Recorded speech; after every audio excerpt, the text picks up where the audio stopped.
Avez-vous déjà été séduit par la transparence du verre et la lumière qui s'y reflète? L'artiste que je vais vous présenter aujourd'hui, Annie Quentin, a été séduite par ce phénomène, au point tel qu'elle l'a amplifié grâce à son fabuleux talent de souffleuse de verre. Elle joue avec le feu et elle joue aussi avec les couleurs. Elle n'a pas hésité d'intégrer du bois, du métal, des miroirs dans des centaines d'éléments qui forment des œuvres vraiment monumentales et que je vais vous inviter à découvrir dans son atelier situé à Saint-Adolphe-d'Howard.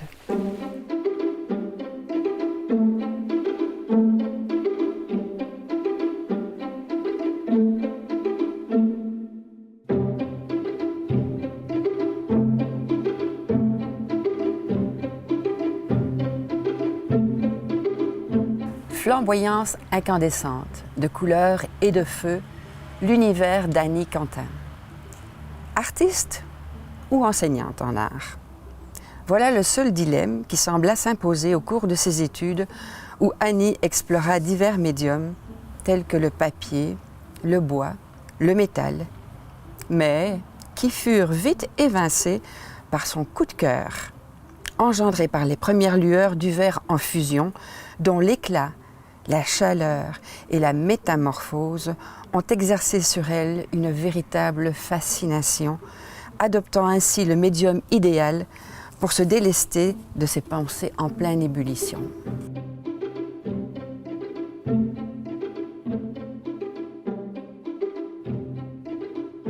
La fascination pour l'art, finalement, la fabrication d'objets, vient de mon enfance. Je me rappelle plus, ça a toujours été là, finalement. Ma mère qui tricotait, toute la matière, finalement, les balles de laine, de couleurs, l'atelier de mon père qui s'amusait à fabriquer des éléments en bois. J'ai toujours aimé les outils aussi. Donc, ça a toujours été présent dans ma vie.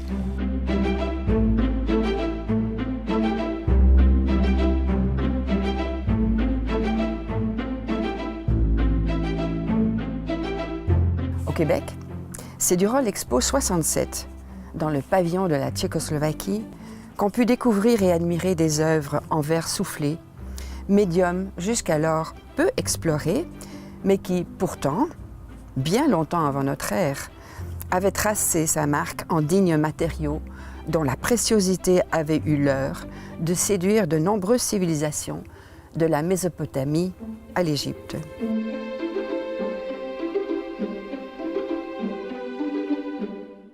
Une galeriste, à l'œil avisé, scrutant les apprentis souffleurs dans l'atelier de verre, où Annie apprivoisait le métier des couleurs et des transparences, eut au fait de la remarquer et de lui offrir cette incursion dans ce cercle très restreint des magiciens de la Cilice.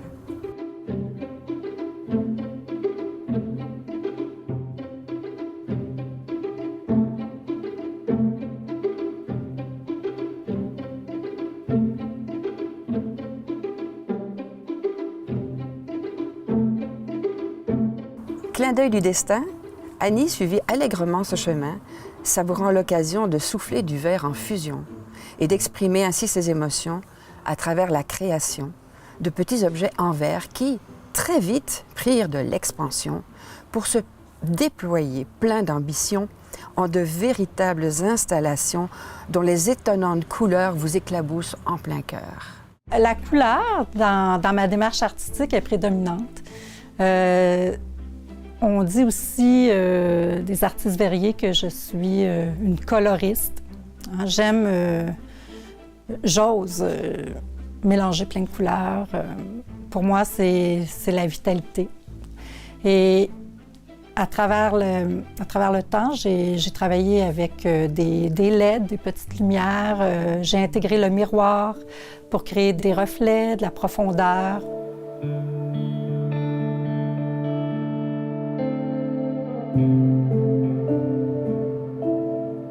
Curieuse, l'horizon d'Annie se transporta dans les vieux pays, où elle découvrit les traditions séculaires qui, depuis la nuit des temps, ont encensé cette noble matière qu'est le sable jumelé à des fondants, se transformant en une boule visqueuse incandescente.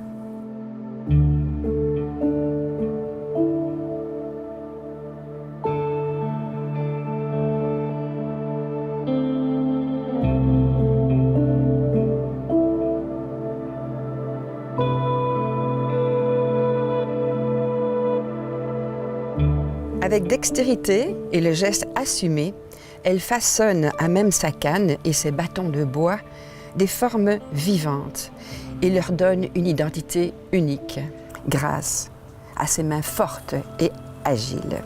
Véritable alchimiste, audacieuse, Annie échafaude d'énormes projets, la confrontant pourtant chaque fois à son lot de défis et de questionnements, mais qui jamais ne termineront sa formidable détermination à regarder droit devant les beautés et les formes de la nature qui l'inspirent et s'incarnent en d'authentiques impulsions dont les méandres semblent vivants, tant dans les assemblages aériens et effervescents que dans la juxtaposition de centaines d'éléments, véritable casse-tête de repérage, de collage, d'encastrement et d'autres étapes qu'elle entreprend minutieusement.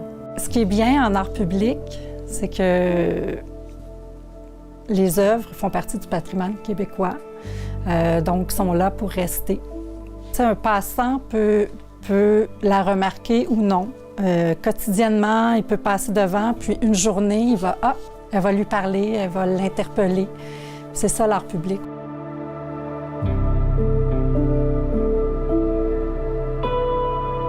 La leçon que j'ai tirée de mon cheminement artistique, bien, je crois que j'en tirerai jamais une leçon, mais tout ce que je peux dire, c'est qu'il ne faut jamais arrêter. Et je fonce beaucoup de façon insouciante. Là. Je ne me pose pas de questions. Il y a toujours des défis. Donc ça me rend vraiment heureuse, ces défis au quotidien.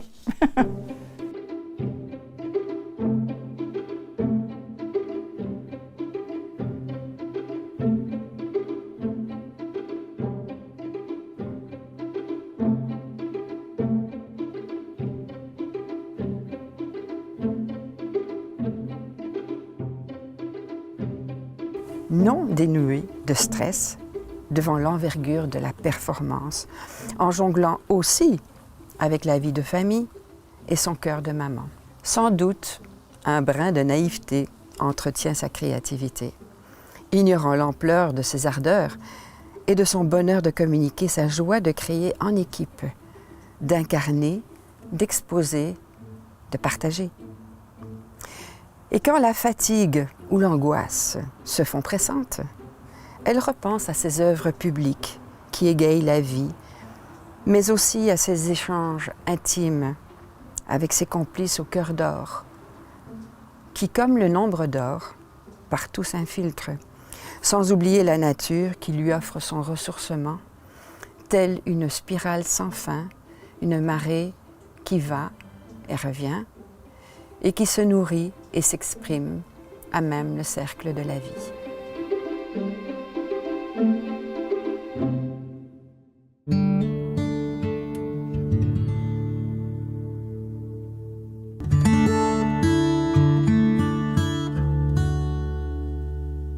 Un peu en dehors du village de Sainte-Marguerite-du-Lac-Masson, je rencontre aujourd'hui l'artiste Lise Tremblay-Taichi.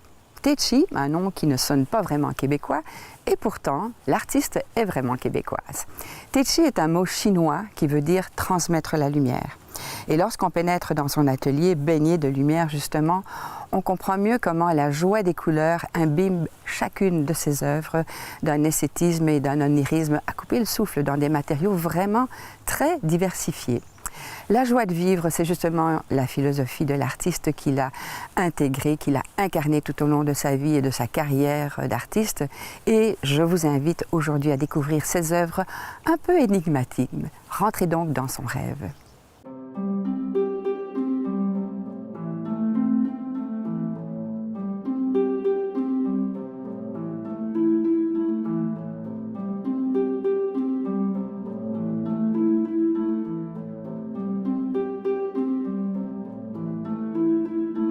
Créativité résiliente aux couleurs de la vie, dans l'univers de Lise Tremblay-Taichi.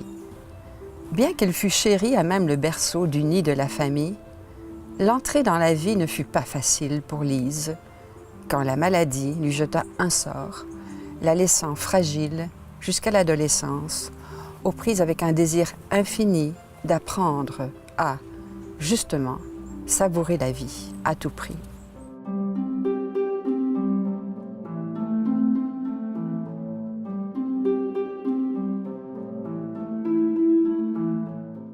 La première fois que les couleurs m'ont attirée, c'était toute jeune. Je peux dire que je suis presque née avec un pinceau dans la main parce que je bricolais, je jouais avec mes poupées, je créais des vêtements.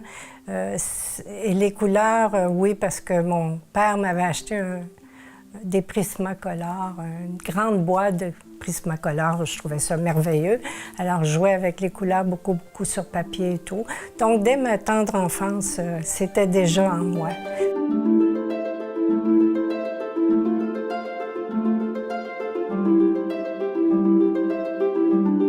Très tôt, les couleurs séduisent son âme et naît ainsi le projet fou de se laisser bercer par elle afin que son quotidien en soit imbibé. Il fallut bien du courage et une grande résilience pour conjurer le sort qui l'affubla dès son enfance. Aux prises avec des séquelles d'une opération pourtant mineure, Lise apprit très vite que son existence fragile ne tenait qu'à un fil et que son apprentissage allait devoir emprunter des chemins différents.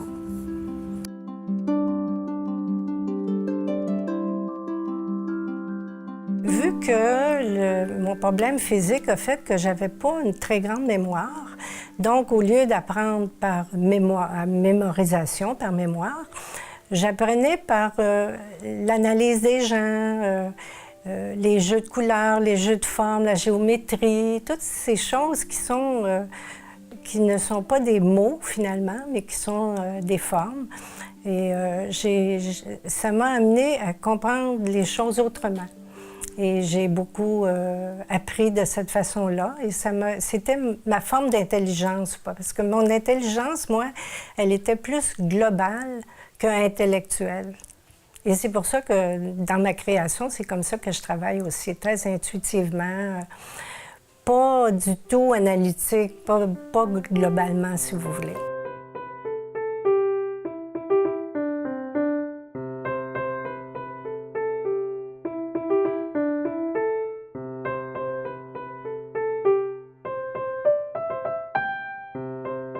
Et que son apprentissage allait devoir emprunter des chemins différents. Ainsi se pointa tout naturellement la créativité qui, en tout point, a enrichi son destin. Dès ses premiers pas, subjuguée par les couleurs, Lise se réfugie dans un monde où le dessin trône en roi. Elle espérait les beaux-arts, mais son père en décida autrement. Ce serait le graphisme, qui, néanmoins, la charma tout autant. Comme une seconde nature, Lise entreprit une véritable exploration de son être, de son âme, au fil d'innombrables années afin de comprendre ses émotions, mais aussi la magie de la vie.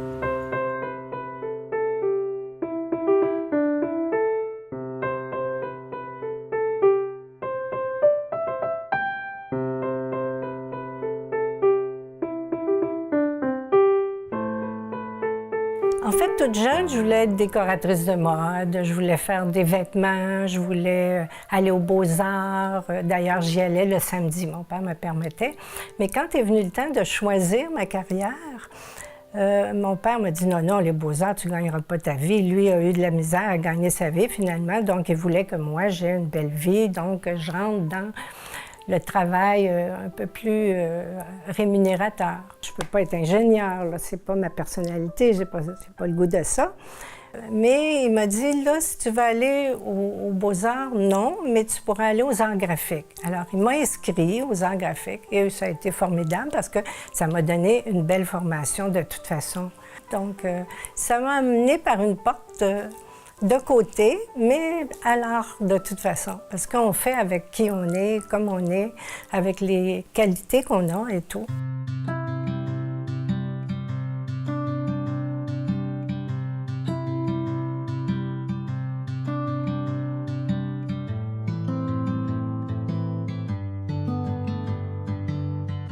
Je pense que moi, je suis une artiste, mais une artiste organisée.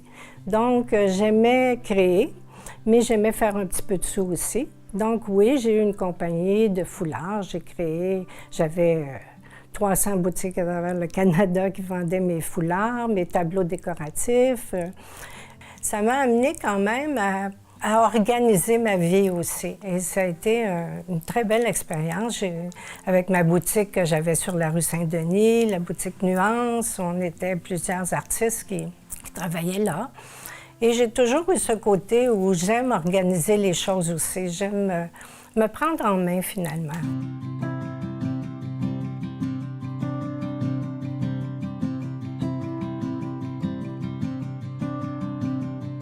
Confrontée de plus au deuil de l'être aimé et à d'autres vicissitudes de la vie, elle confia tous les aléas du destin dans ses carnets d'écriture pour y enfermer les moments sombres et s'en délester afin que son art, lui, n'exprime que le beau sans aucune ombre. Honorer l'être humain, lui permettre son expansion, voilà ce qui la motivait à poursuivre sa quête.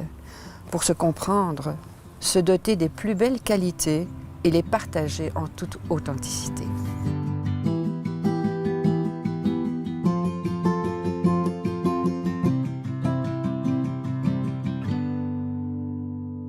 Guidée par sa propre intuition, son ingéniosité curieuse teinta toutes ses créations. En constante évolution, elle aborda la peinture sur soie, transformant foulards et vêtements en œuvres à porter. Elle fabriqua ensuite ses papiers où elle apposa ses collages. C'est tout naturellement qu'elle conçut du papier mâché, prenant la forme de véritables sculptures colorées.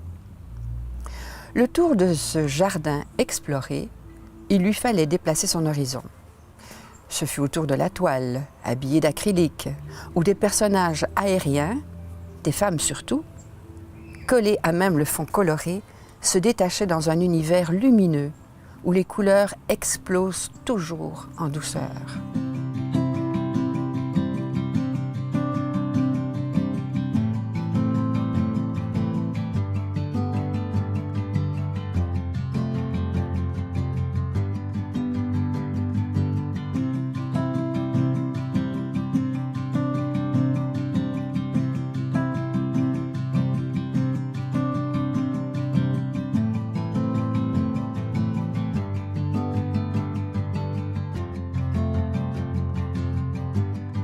Des visages, dénués de traits, invitent le spectateur à entrer dans l'imperceptible univers que lui seul peut imaginer sans se laisser distraire par une quelconque expression.